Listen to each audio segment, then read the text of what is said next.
Bien, comment on met des échanges? On va supprimer ce modèle et celui-là aussi. Et on va mettre des échanges.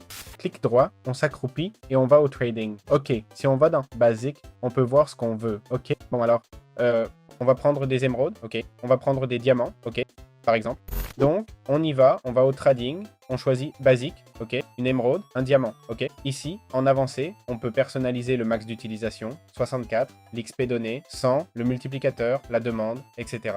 Ok, donc quand je fais clic droit, voilà, ça donne des diamants et plein d'XP, car j'ai mis 100, ok. Voilà les diamants.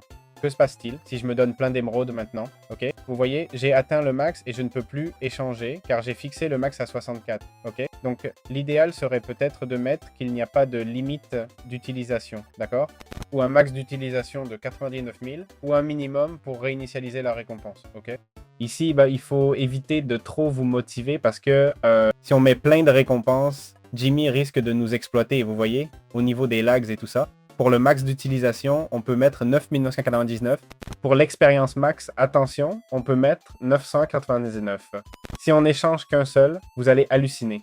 Ah non, en fait, ça marche plutôt bien. Franchement, pour une île, c'est bien optimisé. Hein? Bon, vous voyez qu'il y a un paquet d'expériences là. Ok. Comme vous voyez, on peut créer des colonnes jusqu'à 25 échanges. Le minimum pour réinitialiser, c'est le minimum d'échanges pour tout remettre à zéro. Ok. Pour que le max d'utilisation se réinitialise. Puis on a la case à cocher personnalisée. Ok. Et là, on peut mettre l'échange personnalisé et tout ça. Et voilà, c'est assez simple en fait. D'accord? Donc voilà, j'espère que ça vous a plu et faites gaffe avec l'expérience.